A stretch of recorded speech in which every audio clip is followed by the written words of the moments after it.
Again, my name is Gwen Sorley, and today we're going to be talking about a really important issue, sleep problems and ADHD. So I think that we should start with a very important question. How many hours of sleep did you get last night? I'm going to put a poll up on the screen here, and if you would, go ahead and type in your answer, click in your answer. How many hours of sleep did you get last night? Did you get 7 to 9 hours, 4 to 6 hours, less than 4 hours, more than 9 hours, or none? You should be able to see that poll up on your screen, and you can just plug in your answer there. It's very interesting. I'm going to share the responses here shortly. All right, and I'm going to close the polling now and share your answers. So the number of individuals who are the percentage, 24% of you had 7 to 9 hours. And Ben said, I got 7.5 hours last night because I took medication because I'm trying to fight a cold. So I guess, Ben, that is not typical, but you were able to do that last night. So 24% of you received 7 to 9 hours. And 74% of you had 4 to 6 hours. 3% of you had less than 4 hours. And no one had more than 9 hours. And I'm happy to report that no one had absolutely no sleep at all. The majority of you here today had 4 to 6 hours of sleep last night. 74% of our attendees had 4 to 6 hours of sleep last night. So let's look at what is recommended. Ages 6 to 12, we recommend 9 to 12 hours of sleep. 13 to 18 years old, we recommend 8 to 10. And adults, all of you here today, it's recommended that you get 7 to 9 hours.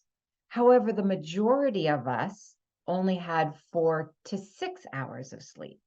So some of you who received 6 hours of sleep, you may be thinking, that's not so bad, right? I just missed out on 1 hour. What difference would just an hour make?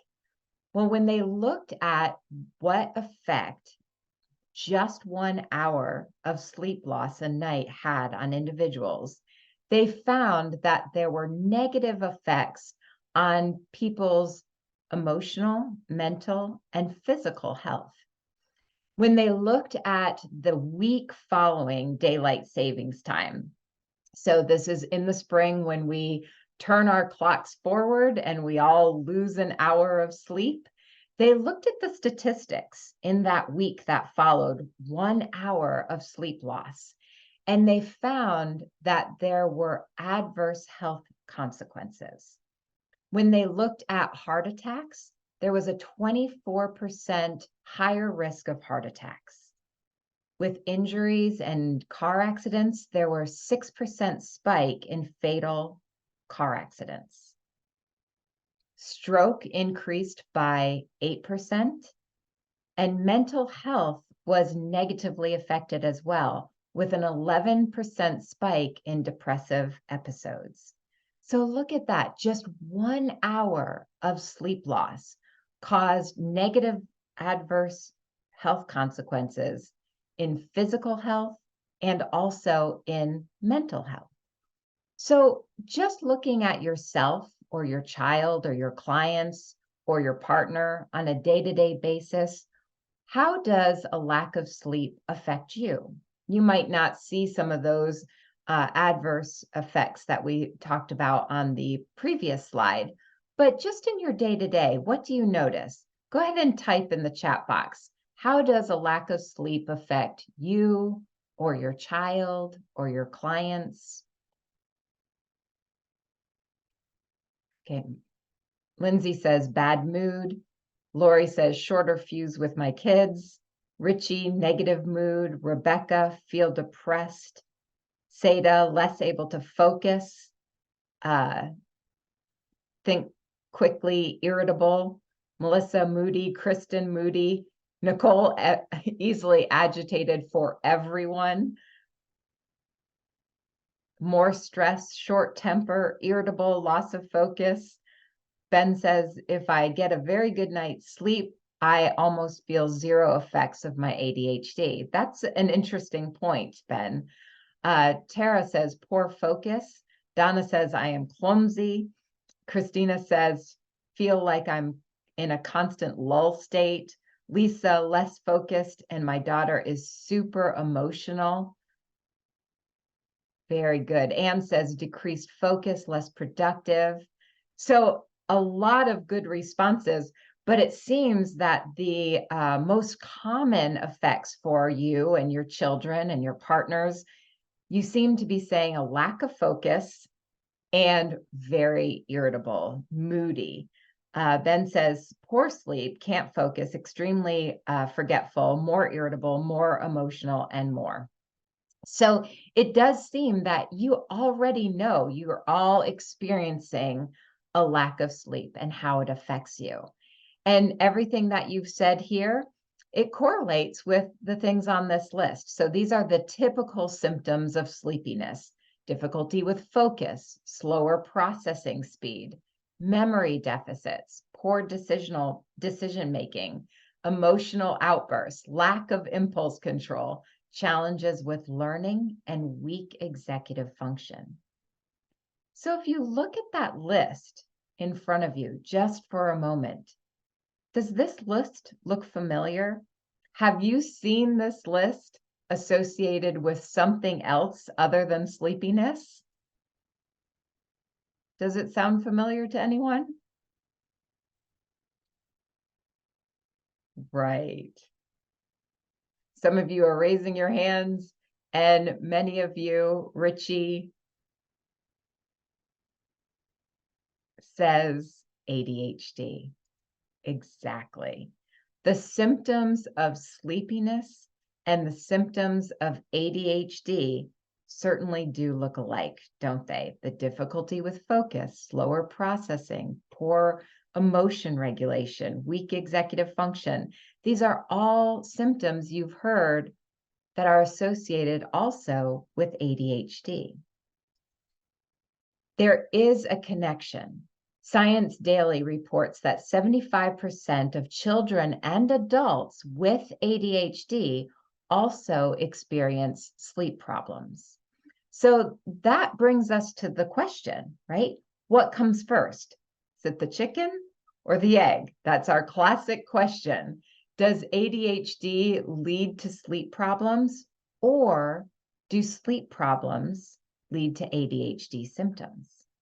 Like Ben had pointed out earlier, if he gets enough sleep, he seems to be better able to keep his ADHD symptoms in check. So let's look at that connection a little bit further. It's also been found that 78% of adults with ADHD have delayed circadian rhythm. Now, probably many of you have heard that term circadian rhythm, but let's look at it a little bit closer. What is circadian rhythm? Circadian rhythms are physical, mental, and behavioral changes that follow a 24-hour cycle. So if we think about light-related circadian rhythms, an example is being asleep during nighttime when it's dark, and being awake during the daytime when it's light outside. That's an example of a light-related circadian rhythm. So if you have ADHD and delayed circadian rhythm, do any of you here feel that you do have that? You can use the raise your hand icon, or maybe you see this in your partner or in your children. Okay, many of you are saying that you can relate to that. So if you have ADHD and delayed circadian rhythm, that means that you are falling asleep later, So you're not getting enough sleep.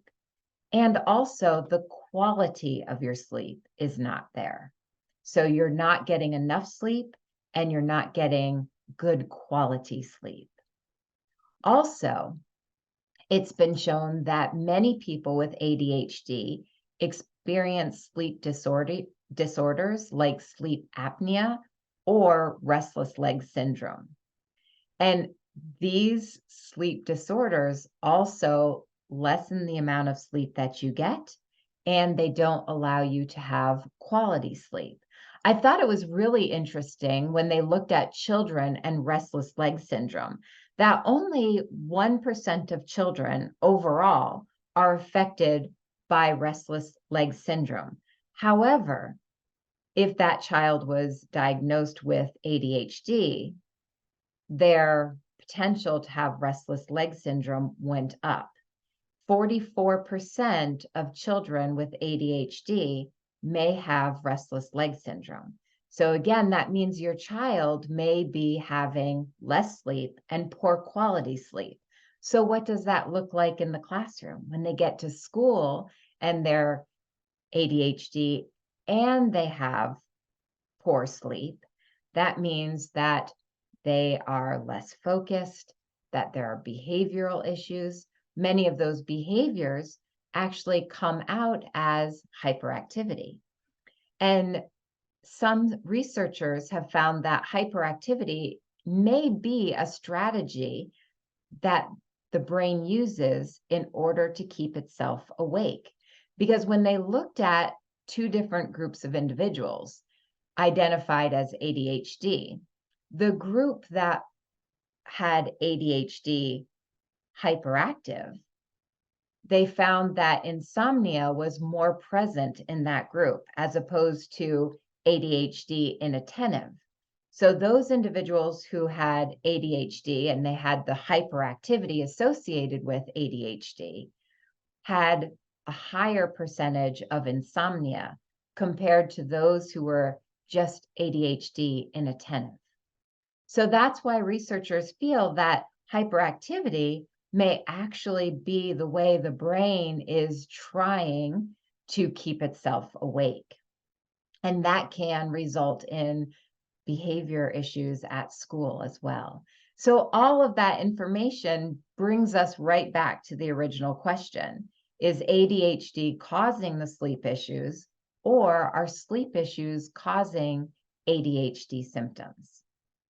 So looking at everything we know, it seems that ADHD and sleep problems are bilateral comorbidities.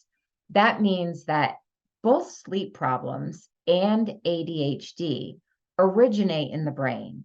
So they may have the same underlying cause, with the symptoms of one exacerbating the symptoms of the other. So if you know this, if you know that the symptoms of one can exacerbate the symptoms of the other, it becomes critically important that we start taking steps to improve sleep and executive function. Ben says, I take magnesium supplement every night, or my restless leg keeps me awake. So that is a really important information to share, because we're going to be talking about steps you can take to improve sleep and executive function. So if there are other things you would like to share, I will read some of those tips and strategies that you share in addition to what I have prepared for you. Seda says that she sees this in her loved ones with ADHD. They would stay up all night. Yes, that's very difficult. Kristen, my son fought going to sleep as a baby and still has a lot of trouble falling asleep. He says, it's hard to shut my brain off. I hear that all the time, Kristen, especially when I'm doing consultations with people. That's one thing that people say a lot. Once he falls asleep, though, he's out. Same when he was a baby. He struggles getting up in the morning and staying awake in school because his brain is just exhausted. So, Kristen, one of the things we're going to talk about is using play attention to actually improve the executive function and that attention stamina. So he's not having to exert so much mental energy. And we'll talk about that here shortly. You bring up a lot of really good, important points. So keep sharing. Let's look first at tips to help you get a better night's sleep. And many of you may have heard some of these tips and strategies, and you may already be incorporating some. But now, just since you've had some time to reflect, as we've been talking about how one affects the other, really look at these tips and strategies in a new light and know that this is really important to make a priority in your life, not only for just yourself, but your loved ones as well. And if you're here as a professional, you can share these tips and strategies with your clients who you know are struggling with sleep. So let's look at some of the tips and strategies that we have for you that focus on good sleep hygiene. First, you want to stick to a sleep schedule. So that means if you're going to sleep at 10 o'clock on Monday, you want to go to sleep at 10 o'clock on Saturday. And if you're getting up in the morning at 7 a.m. on Tuesday, you want to get up at 7 a.m. on Sunday. And I know that sometimes the weekends it's hard to stick with that sleep schedule because you have a lot of other things going on, but it's really important that you try to stick to the sleep schedule because if you do, your body starts to adjust and it becomes a reinforcement with your sleep wake cycle. That means eventually, if you are very consistent, you won't even need an alarm clock to get you up in the morning because your body adjusts.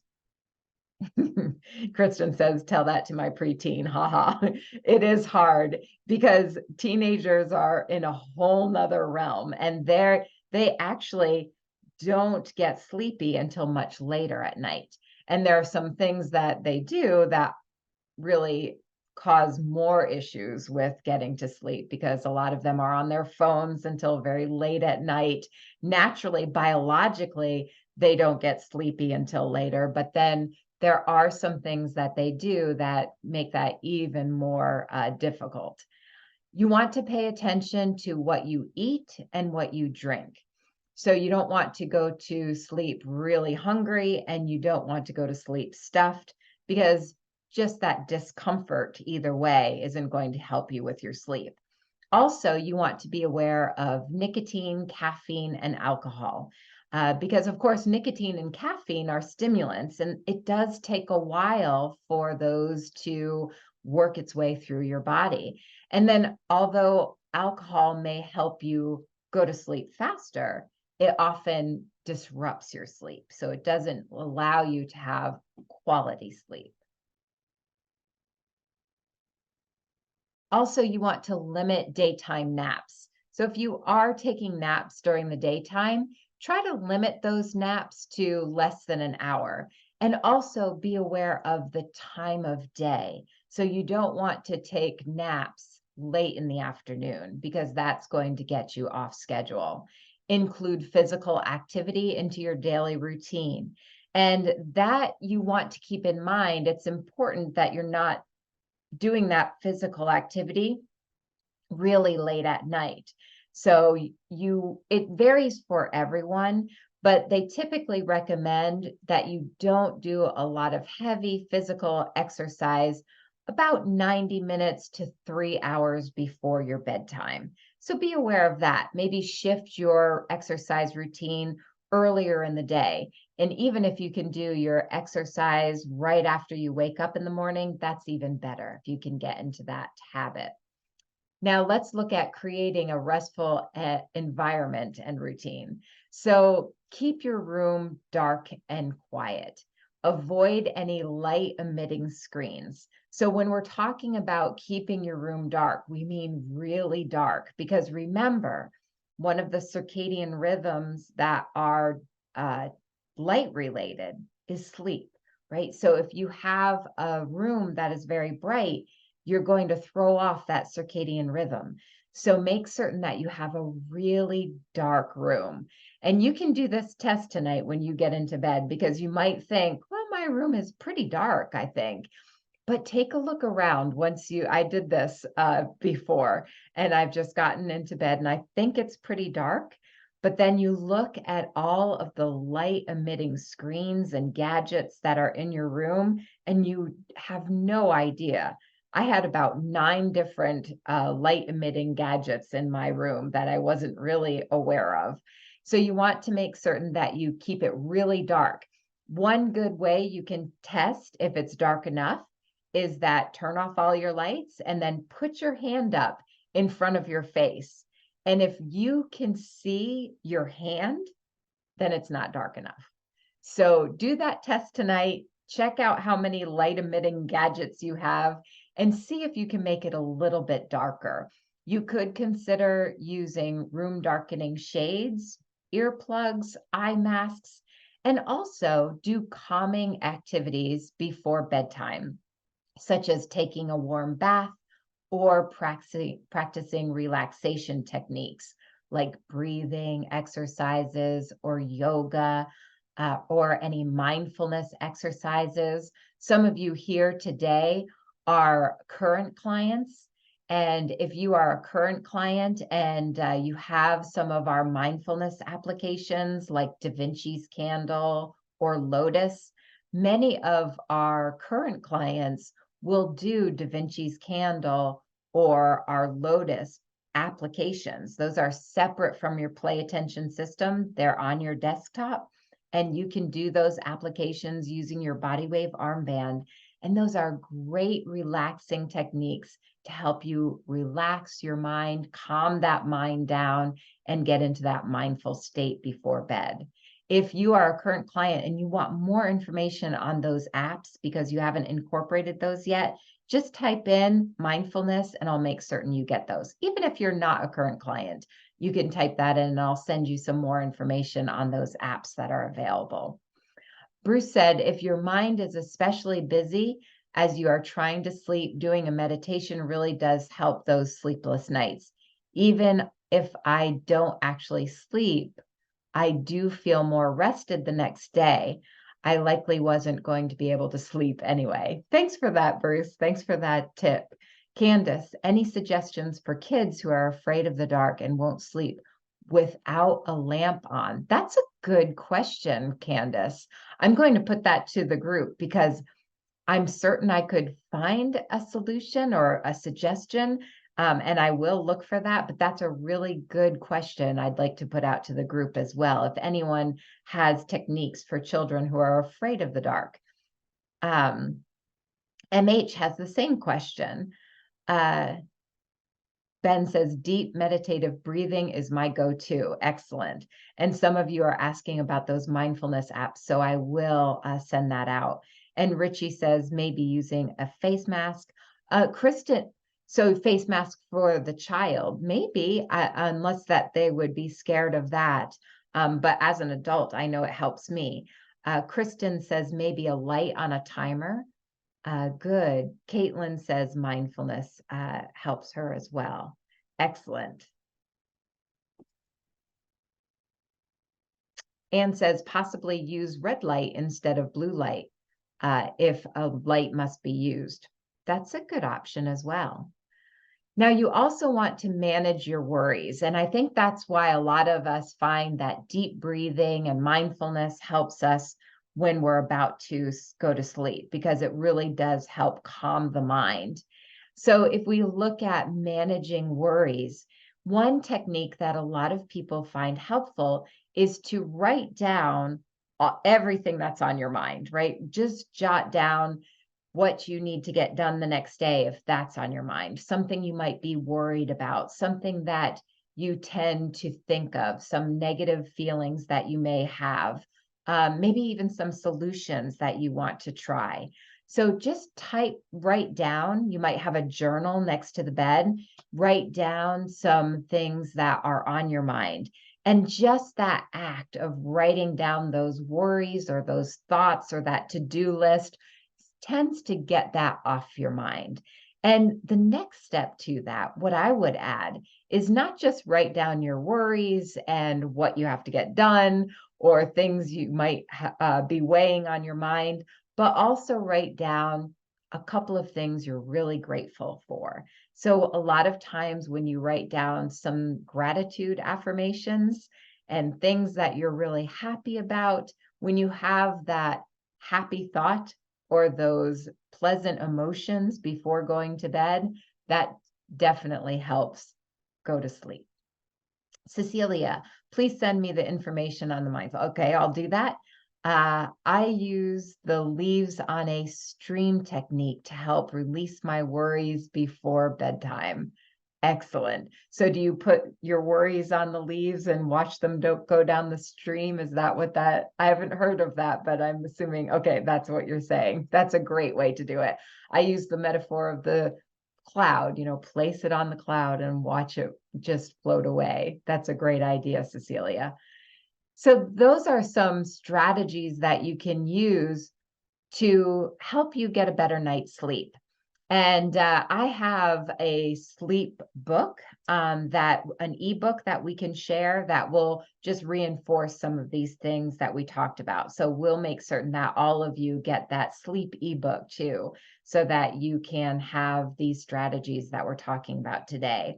And of course, all of the benefits of a good night's sleep: improves executive function, improves focus, improves impulse control, your memory will be better, your mood. A lot of us said that when we don't get a good night's sleep, we're irritable. So it can improve your mood, boost your immune system, help prevent weight gain, can strengthen your heart, and increases productivity.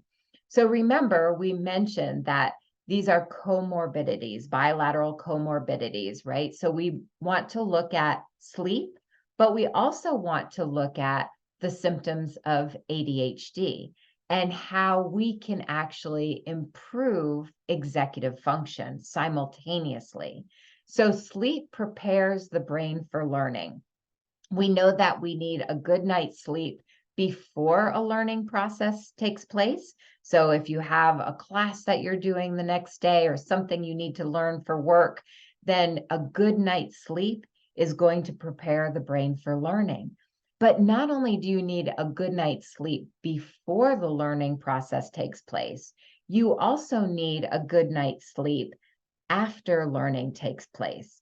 Because when you go to sleep, especially when you get into REM sleep, you're in a really deep sleep, that is when your brain is working overtime. So you might think that you're asleep, your brain's asleep, but your brain is working overtime when you're asleep. And you have to get into that deep sleep in order for this process to happen. And this is when your brain is going through all of the information that you picked up throughout the day, and it's assimilating it. It's categorizing all of this new information with prior knowledge, and it's solidifying memories. It's trimming some information away that you don't really use or need. So it's really critical for the learning process that you get a good night's sleep after that learning takes place. And so now that we're getting a better night's sleep, this is a critical time to start learning how to develop cognitive skills and improve executive function. And that's what we focus on within Play Attention. I mentioned earlier our mindfulness apps that we can utilize, but Play Attention is a comprehensive learning system that utilizes our body wave technology. So this is our body wave technology if you haven't seen it before.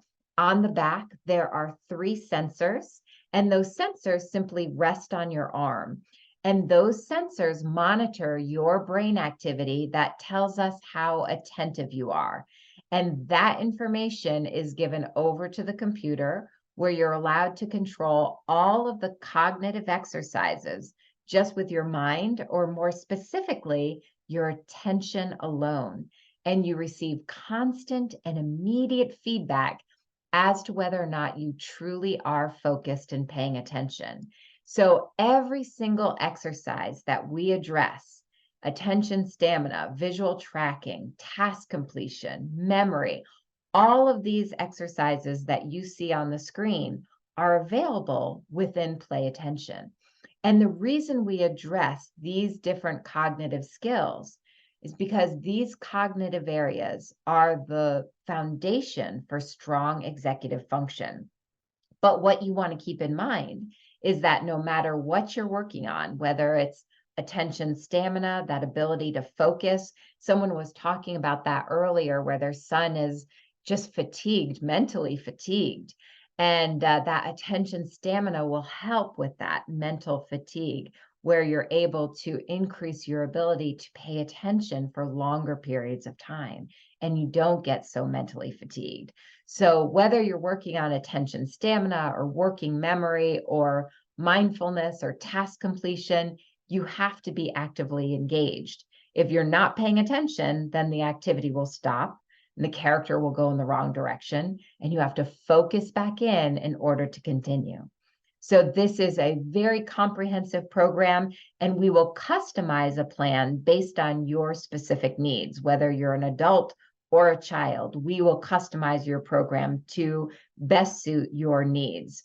And if you're looking at this list and you don't really know which areas you would want to improve, what do you need to pinpoint? Because sometimes it's difficult, especially if you're looking at your child and you think, well, he does have a difficult time with task completion.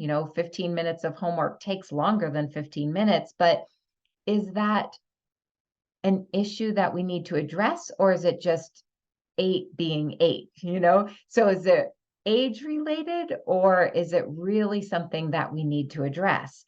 And so assessments allow us to further pinpoint that. We have a couple of assessments available if you're interested. One is called Focus, which is a norm reference test of attentional control. It takes 20 minutes, and at the end of the 20 minutes, we receive a full report that tells us how you performed compared to the performance of your peers. We also have a brief available, which is a behavior rating inventory of executive function. And that gives us an overview of your executive function on a day-to-day basis. So if you're interested in learning more about yourself or your clients or your children in order to develop a program to develop and strengthen executive function, you may want to start with an assessment. So you can type in assessments and we'll reach out to you to give you a little bit more information about the focus assessment or the brief assessment or both. If you do want to register for the assessments, they do take about 20 minutes each, and we will need about a 40-minute block of time following the assessments in order to review the results and talk about a customized plan. If you're interested in the assessments, just type in assessments and we'll follow up with you. Each assessment is $50, but again, it includes the assessment and also that 40-minute follow-up so we can chat further about the results. If you're interested in discussing the assessments more, just type in assessments, or we can register you for the assessment. Just type in assessment and we'll reach out to you. So let's just summarize what we've learned today. A good night's sleep is critical for the health of your body and your mind. Adults, okay, we're all going to work towards this because we were guilty of only 4 to 6 hours on average of sleep. We want to try to work towards at least 7 hours. So 7 to 9 hours is best for adults. Losing just 1 hour of sleep can have adverse effect on your health and your cognitive function. ADHD and sleep problems seem to be bilateral comorbidities, right? Where the symptoms of one exacerbates the symptoms of the other. You can take steps to improve your sleep, and improving your sleep can improve your focus, memory, impulse control, and executive function. And not only can you take steps to improve your sleep, you can also take steps to improve executive function. Preeti, yes, there will be a replay of this webinar. So we will get that out to you tomorrow. Okay. So let's talk about next steps. And I really do appreciate all of you being here today. I hope this gave you a little bit of time just to reflect on the connection between sleep problems and ADHD and the consequences, but then also learn some more about steps you can take today to actually improve both areas. So if you would like to take some next steps, of course, I hope that you will all consider taking those steps about good sleep hygiene. If you want to register or chat more about the assessments we have available for attentional control or executive function, just type in assessment and we'll reach out to you with a little bit more information on the assessments that are available. If you want to just do a consultation, you don't necessarily need an assessment. You know the areas you would like to improve, and you just want to talk a little bit more about play attention and a customized plan to help you or your children or your clients develop executive function. Type in consultation and we'll schedule or we'll send you our calendar so you can schedule a time to meet with one of our executive function specialists. If you register for the assessment, of course, the consultation follow-up is available as well. Also, if you don't have time for a consultation, but you would like to just come to our next Play Attention webinar, not next week, because next week will be off, but the following week, we do have a Play Attention 101 webinar. And that webinar is going to go very deeply into the educational foundation of play attention. We'll talk more about the body wave technology and how that technology works and the cognitive skills that lead to strong executive function. I do appreciate your time. I hope today was informative. I hope it's helpful, and we look forward to seeing you at an upcoming webinar.